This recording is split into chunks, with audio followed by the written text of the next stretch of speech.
सभी दोस्तों को जय हिंद। Welcome to my new vlog. तो दोस्तों कैसे हैं आप सब लोग। आशा करता हूं कि सब अच्छे होंगे। दोस्तों आ चुकी है बहुत बड़ी खुशखबरी, क्योंकि एसएससी जीडी 2023 का नोटिफिकेशन हो चुका है आउट। और दोस्तों इस बार आपको सबको अच्छी तरह से प्रिपरेशन करके अप्लाई करना है। जिसके भी पिछली बार थोड़े मार्क्स हमारे कम रह गए थे, आपकी बार दोस्तों पूरी मेहनत करनी है और स्टार्टिंग से ही लगना है। और दोस्तों पिछली बार जो छोटी छोटी मिस्टेक हो गई थी फॉर्म भरने में, इस बार भी आपको बिल्कुल भी मिस्टेक नहीं करनी है, क्योंकि बाद में डॉक्यूमेंट वेरिफिकेशन के टाइम में आपको बाहर कर दिया जाता है। वो सिर्फ इसीलिए क्योंकि अभी फॉर्म भरते वक्त आप छोटी छोटी मिस्टेक कर देते हैं। तो दोस्तों चलते हैं और देखते हैं क्या क्या है नोटिफिकेशन में। ये आपका एसएससी जीडी का नोटिफिकेशन 2022-23 और देखते हैं दोस्तों क्या क्या चीज़ें हैं इसमें। तो जैसे कि दोस्तों आप देख पा रहे हैं, date of submission online application वो स्टार्ट हो जाएगा आपका 27/10/2022 से।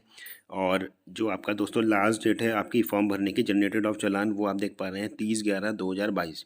इससे पहले पहले दोस्तों अपना चालान आप जनरेट कर लीजिए और 1/12/2022 से पहले पहले अपनी आप फीस जो है दोस्तों पेमेंट कर लीजिएगा। इसके बाद दोस्तों देखते हैं नीचे कौन कौन सी हमारे पास वैकेंसी आई है इस बार और कितनी है वैकेंसी में पोस्ट है। जैसे आप देख पा रहे हैं दोस्तों, सबसे फर्स्ट में है बीएसएफ, और बीएसएफ के लिए मेल की वैकेंसी है 8,922 और फीमेल के लिए है 1,575। टोटल वैकेंसी है दोस्तों 10,497 वैकेंसी टोटल है और बीएसएफ के लिए। और उसके बाद दोस्तों नेक्स्ट है सीआईएसएफ की टोटल वैकेंसी है 100 वैकेंसी। बहुत ही कम वैकेंसी दोस्तों निकाली है सीआईएसएफ ने इस बार। और सीआरपीएफ की टोटल वैकेंसी है 8,911। एसएसबी की टोटल वैकेंसी है 1,284। इसके बाद दोस्तों आईटीबीपी की वैकेंसी है 1,613। असम राइफल के लिए वैकेंसी है दोस्तों 1697 और एसएसएफ की वैकेंसी है 103। टोटल वैकेंसी है दोस्तों हमारे पास 24,205। वो दोस्तों इसलिए हमारे पास कम वैकेंसी है क्योंकि इस बार अब बताया गया था कि लगभग 84,000 हमारे पास दोस्तों वैकेंसियाँ आनी थी। लेकिन दोस्तों सबसे कम जो सीआरपीएफ की वैकेंसी पिछली बार भी नहीं थी और इस बार भी दोस्तों सीआरपीएफ सबसे कम वैकेंसी निकाली है। 8,911 ही वैकेंसी निकाली है सिर्फ, पिछली बार कोई वैकेंसी ना होने के बावजूद। इस बार दोस्तों सीआरपीएफ को काफ़ी ज़्यादा वैकेंसी निकालनी थी लेकिन कम वैकेंसी निकाली है, जिसके अकॉर्डिंग के दोस्तों 24,205 हमारे पास वैकेंसियाँ आई हैं।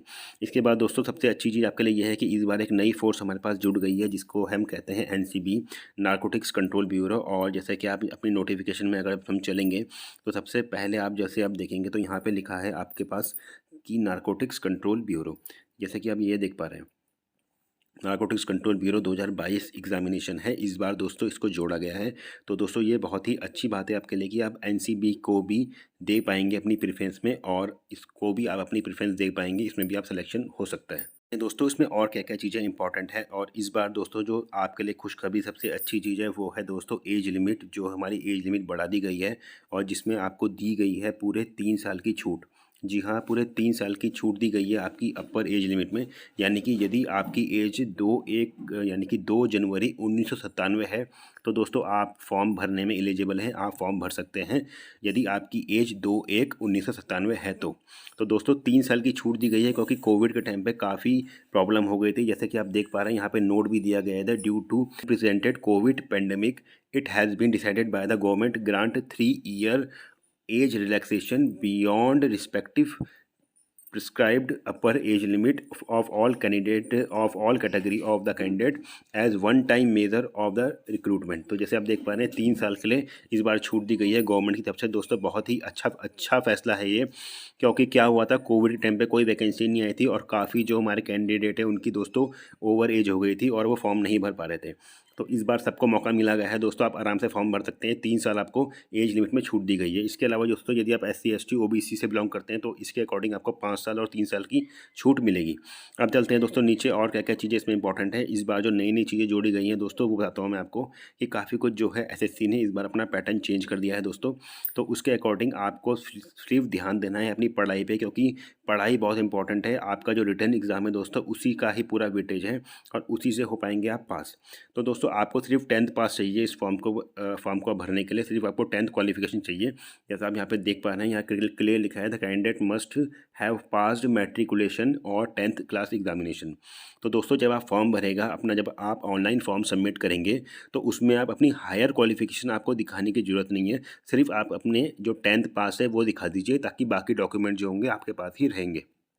इसके बाद दोस्तों जैसे आप देख पा रहे हैं यहाँ पे कि यदि आपके पास एनसीसी का सी सर्टिफिकेट है, बी सर्टिफिकेट है या आपके पास ए सर्टिफिकेट है, तो उसके अकॉर्डिंग आपको 5%, 3% और 2% जो है मार्क्स जो है आपको दोस्तों एक्स्ट्रा दिए जाएंगे।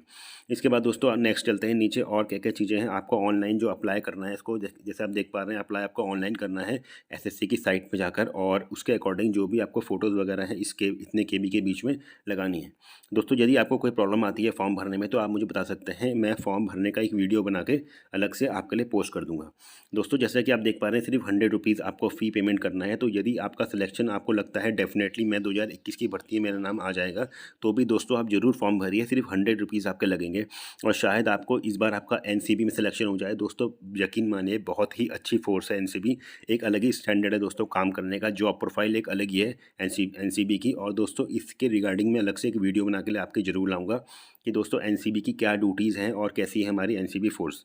अब दोस्तों नीचे चलते हैं क्या क्या चीज़ें आपको आएंगी। दोस्तों इस बार जैसे आप देख पा रहे हैं कि एग्जाम पैटर्न में काफ़ी चेंज किया गया है। यहाँ पे लिखा है computer based examination will be consist of one objective type paper contain 80 question carrying 2 marks, यानी कि 80 नंबर का आपका पेपर होगा और हर एक क्वेश्चन के आपको 2 नंबर दिए जाएंगे। यानी कि दोस्तों जैसे कि आप यहाँ पे देख पा रहे हैं कि 20 क्वेश्चन आएंगे और मार्क्स होंगे 40, जो रीजनिंग में, और जीके में 20 क्वेश्चन आएंगे 40 नंबर के। उसी तरीके से दोस्तों मैथ्स में आएंगे आपके 20 क्वेश्चन 40 नंबर के। और इसके बाद दोस्तों अगर हम लास्ट में चलते हैं तो हिंदी या इंग्लिश में से आपको एक चीज़ करनी है और उसके भी आएंगे 20 क्वेश्चन 40 नंबर के। और टोटल जो दोस्तों आपको टाइम मिलेगा ये 80 क्वेश्चन को करने का, वो मिलेगा 1 घंटा। तो दोस्तों आपको 1 घंटे में ये क्वेश्चन कर रहे हैं, टोटल 80 क्वेश्चन आपको करने हैं और वो करने हैं आपको 1 घंटे के अंदर। और जो आपको मिलेगा टाइम सिर्फ 1 घंटा, वो काफ़ी कम टाइम है, इस बार काफ़ी कम टाइम कर दिया गया है। और इसके बाद दोस्तों नेगेटिव मार्किंग भी इसमें इंक्लूड है, जैसे कि हम यहाँ पे देख पा रहे हैं 0.50 आपके मार्क्स कट जाएंगे, 1/4 जो है दोस्तों आपके मार्क्स कटेंगे, क्योंकि 2 नंबर का आपका पेपर है। तो इसलिए आपके पॉइंट 2 नंबर का आपका एक क्वेश्चन है दोस्तों, तो इसमें आपके 0.50 जो है मार्क्स कट कर दिए जाएंगे आपके गलत आंसर देने पर। अब देख दोस्तों नीचे चलते हैं कि क्या क्या चीज़ें इसमें इंपॉर्टेंट है। यहाँ पर आप देख सकते हैं कि इसमें क्या क्या चीज़ें आपको दिखाई गई हैं कि क्या क्या आपका सिलेबस है। सिलेबस के अकॉर्डिंग दोस्तों आप यहाँ पे अपनी तैयारी कर सकते हैं, इन्हीं चीज़ों में से आप पढ़ सकते हैं। यहाँ पे आपको ज्योग्राफी, इकोनॉमिक्स सब कुछ बताया गया है। मैथ्स के पेपर में बताया गया है कौन कौन सी चीज़ों से आ सकता है, हिंदी इंग्लिश में कौन कौन सी चीज़ों से आ सकता है। तो यदि आपको इसमें कोई भी प्रॉब्लम होती है, जैसे कि आप मैथ्स में देख सकते हैं यहाँ पे रेशियो प्रोपोर्शन दिया गया है, एवरेज दिया गया है, प्रॉफिट एंड लॉस दिया गया है। तो ये सारे चैप्टर जो हैं दोस्तों वो आपको अच्छी तरीके से अपने प्रिपेयर करने हैं। अब चलते हैं दोस्तों पीएसटी की तरफ, की पीईटी फिजिकल जिसे हम कहते हैं फिजिकल एफिशिएंसी टेस्ट, उसमें आपको क्या क्या चीज़ें आपको क्लियर करनी है। तो वो नॉर्मल ही है दोस्तों, मेल और फीमेल के लिए 5 किलोमीटर की रनिंग है 24 मिनट में, और फीमेल के लिए है 1.6 किलोमीटर की रनिंग 8.5 मिनट में। दोस्तों आराम से हो जाती है, आप सुबह शाम सिर्फ आपको रनिंग करनी है 5 किलोमीटर टाइमिंग लगा के, आप आराम से क्लियर कर लेंगे 5 किलोमीटर रनिंग 24 मिनट में, कोई भी दिक्कत नहीं है। और फीमेल के लिए भी दोस्तों आराम से 1.6 किलोमीटर रनिंग है, आप आराम से क्लियर कर सकते हैं। सिर्फ आपको क्या करना है, आपको करनी है पढ़ाई, और सुबह शाम रनिंग करेंगे तो आराम से आपकी रनिंग जो है पास हो जाएगी। इसके बाद दोस्तों नीचे चलेंगे कि फिजिकल स्टैंडर्ड टेस्ट जो हम जिसे हम कहते हैं पीएसटी, उसमें आपकी मेल की हाइट होनी चाहिए 170 और फीमेल की होनी चाहिए 157। इसके बाद दोस्तों यदि आपको अपनी हाइट में छूट चाहिए और तो आपके लिए जो मेल के कैंडिडेट हैं, जो all candidate belong from ST, यदि आप एसटी से बिलोंग करते हैं तो आपकी हाइट होनी चाहिए 162.5 और फीमेल की होनी चाहिए 150। इसके बाद दोस्तों नेक्स्ट चलते हैं कि और क्या क्या चीज़ें हैं। यदि आप गढ़वाली, कुमाऊनी हैं, डोगराज हैं, यानी कि आप हिली एरिया में रहते हैं, तो आपकी हाइट होनी चाहिए 165 और फीमेल की हाइट होनी चाहिए 155। अब दोस्तों नीचे चलते हैं और क्या क्या चीज़ें इसमें दी गई हैं। चेस्ट के लिए जैसे आप देख पा रहे हैं यहाँ पे चेस्ट के मेजरमेंट के लिए यहाँ पे लिखा गया है कि चेस्ट के लिए male candidate should have following standard of chest measurement unexpanded, यानी कि बिना फुलाए होनी चाहिए 80 सेंटीमीटर, और यदि उसमें जब फुलाव होगा तो वो होना चाहिए 5 सेंटीमीटर का। बिना फुलाए 80 और फुलाकर एटलीस्ट 5 सेंटीमीटर का उसमें फुलाव होना चाहिए। इसके बाद दोस्तों नीचे चलते हैं कि और क्या क्या चीज़ें हैं। वेट तो आपका जो नापा जाएगा वो पीएसटी के अकॉर्डिंग, आपकी हाइट और आपकी एज के अकॉर्डिंग होता है आपका वेट। तो वो मैं अलग से एक वीडियो बना के बता दूंगा कि आपको वेट अपना कितना चाहिए। अब देखते हैं दोस्तों क्या क्या चीज़ें इसमें और चीज़ें आई गई हैं। अभी तो ये मेडिकल एग्जामिनेशन के बारे में बताया गया है, ये सब चीज़ें तो ये तो बात की बात है, ये बाद में मैं आपको डिस्कस कर देंगे, जाकर आपका रिटर्न हो जाएगा, उसकी मेरिट आ जाएगी।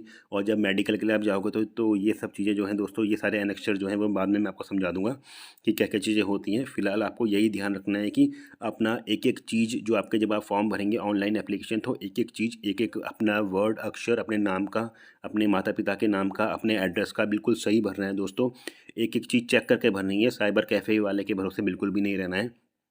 और अपने फॉर्म को फाइनल सबमिट तब तक नहीं करना है जब तक आप बिल्कुल श्योर ना हो जाए कि हाँ मेरा बिल्कुल सही है फॉर्म, मुझे मेरे फॉर्म में कोई भी गड़बड़ नहीं है। तो दोस्तों इसके बाद जैसे आपने देखा कि आपको एनसीसी के भी अलग से मार्क्स दिए जाएंगे और काफ़ी अच्छा चीज़ें हैं। इसके बाद दोस्तों एक चीज़ बहुत इंपॉर्टेंट चीज़ आती है, प्रीफ्रेंस। क्योंकि दोस्तों प्रीफ्रेंस जो होती है वो बाद में बिल्कुल भी चेंज नहीं होती है। अभी हम स्टार्टिंग में गलत प्रीफ्रेंस भर देते हैं और बाद में हम सोचते हैं कि वो चेंज हो जाएगा, ऐसा बिल्कुल भी नहीं है दोस्तों। अभी यहाँ पे ए लिखा गया है, इसका मतलब है बीएसएफ, बी का मतलब है सीआईएसएफ, सी का मतलब है सीआरपीएफ, डी का मतलब है एसएसबी और ई का मतलब आईटीबीपी, एफ का असम राइफल, एच का एसएसएफ और जी का एनसीबी। आपको वहाँ पे सिर्फ लिखना होगा ए बी सी डी, यानी यदि आपने वहाँ पर लिख दिया है ई अपने फर्स्ट प्रेफरेंस में, तो यानी ई का मतलब है आपको दे दिया जाएगा आईटीबीपी फर्स्ट प्रेफरेंस। इसी हिसाब से अब आपको यदि आपने यहाँ पे ई लिख दिया फिर आपको मैंने बी लिख दिया, तो बी का मतलब है दोस्तों यहाँ पे सीआईएसएफ, आपको सीआईएसएफ फर्स्ट प्रेफरेंस मान ली जाएगी। तो आपको बिल्कुल प्रॉपर तरीके से अच्छे से देख के, ये ABCD की बहुत वैल्यू है दोस्तों। ये ABCD मतलब ही आपकी फ्यूचर में आपका फोर्स किस में जाओगे आप, तो वो है ये ABCD। आपको अच्छे से देख के समझ के इसको भरना है। इसके बाद दोस्तों नीचे चलते हैं और क्या क्या चीज़ें हैं आपके इंपॉर्टेंट की जो इस समय आपको ध्यान में रखने वाली चीज़ें हैं।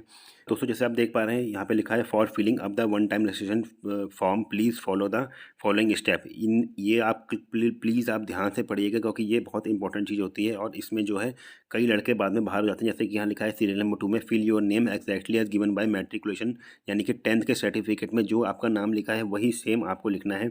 इन case you have made any changes in your name after matriculation indicate the same as serial number 2 में आपको दिखाना है यदि आपने अपने नाम में कुछ चेंज किया है तो। नहीं तो दोस्तों यहाँ पे क्लियर लिखा गया है इसमें 2 में और 3rd में भी कि एग्जैक्टली सेम आपको भरना है जो आपका 10th में सर्टिफिकेट में आपका नाम होगा, आपके माता पिता का नाम होगा, वो सब दोस्तों आपको सेम भरना है। कुछ भी चीज़ें गड़बड़ नहीं होनी चाहिए। आपका डोमिसाइल का एड्रेस, आपका डोमिसाइल में अपना नाम, ये सब चीज़ें दोस्तों आपको बिल्कुल सेम भरनी है। इसके बाद दोस्तों ये आता है फॉर्म भरने का प्रोसेस और ये मैं आपको बाद में समझा दूंगा कि क्या क्या चीज़ें हैं। अभी आप सिर्फ अपनी तैयारी पर लग जाइए। सिर्फ खुशखबरी आपके लिए ये है कि आ चुका है दोस्तों आपका नोटिफिकेशन और अब आपको करनी है तैयारी अच्छे से। तो दोस्तों ये था नोटिफिकेशन इन डिटेल और आपको फॉर्म भरते समय मैं एक वीडियो और लेके आ जाऊंगा कि कैसे आपको फॉर्म भरना है प्रॉपर, एक एक चीज़, एक एक अपने नाम का अक्षर, अपने माता पिता का नाम का अक्षर, एक एक चीज़ बिल्कुल सही भरनी है दोस्तों, प्रॉपर चेक करके, नहीं तो बाद में आपको बाहर कर दिया जाएगा डीएमई के दौरान। और दोस्तों एक और चीज़ आपको बताना चाहूँगा, बहुत ही इंपॉर्टेंट चीज़, कि इसके लिए आपको किसी भी अकेडमी वगैरह में ज्वाइन करने की कोई ज़रूरत नहीं है। आपको अपने पैसे वेस्ट करने की कोई ज़रूरत नहीं। आपको 5 किलोमीटर रनिंग निकालनी है। यदि आप सुबह और शाम दोनों टाइम दौड़ेंगे 5 किलोमीटर रनिंग आराम से निकल जाएगी दोस्तों, सबकी निकल जाती है। आपको सिर्फ मन लगा के सुबह और शाम रनिंग करनी है 5 किलोमीटर, और बाकी दिन भर दोस्तों आपको प्रिपरेशन करनी है, पूरी लग के पूरी मेहनत करनी है कि मेरा रिटर्न अच्छा हो जाए, क्योंकि मेन फोकस जो है दोस्तों वो है रिटर्न का। आपको कहीं जाने की जरूरत नहीं है। आप अपनी कोचिंग सेंटर लगा सकते हैं, वहाँ पे अपने आप रोजाना टेस्ट दे सकते हैं, लेकिन इसके लिए आपको कोई भी अपना अकेडमी वगैरह ज्वाइन करने की जरूरत नहीं है। तो ये थी कुछ इंपॉर्टेंट जानकारी नोटिफिकेशन के रिगार्डिंग। और दोस्तों आप मेरे संग स्टार्टिंग से ही जुड़ी रहिए, 2023 की भर्ती में डेफिनेटली आपका सिलेक्शन हो जाएगा। मैं आपको सब कुछ चीज़ पहले ही बता दूंगा, पीएसटी में कैसे होगा, आपकी रनिंग कैसे निकलेगी, उसके बाद आपका मेडिकल में कैसे प्रिपरेशन करनी है, टोटल चीज़ों की तैयारी दोस्तों मिलकर करेंगे। आपका डेफिनेटली सिलेक्शन हो जाएगा 2023 की भर्ती में। और दोस्तों यदि आपको वीडियो अच्छी लगी हो तो प्लीज़ वीडियो को लाइक और शेयर कर दें, और दोस्तों चैनल को प्लीज़ सब्सक्राइब कर दें। मिलते हैं नेक्स्ट वीडियो में, तब तक के लिए जय हिंद।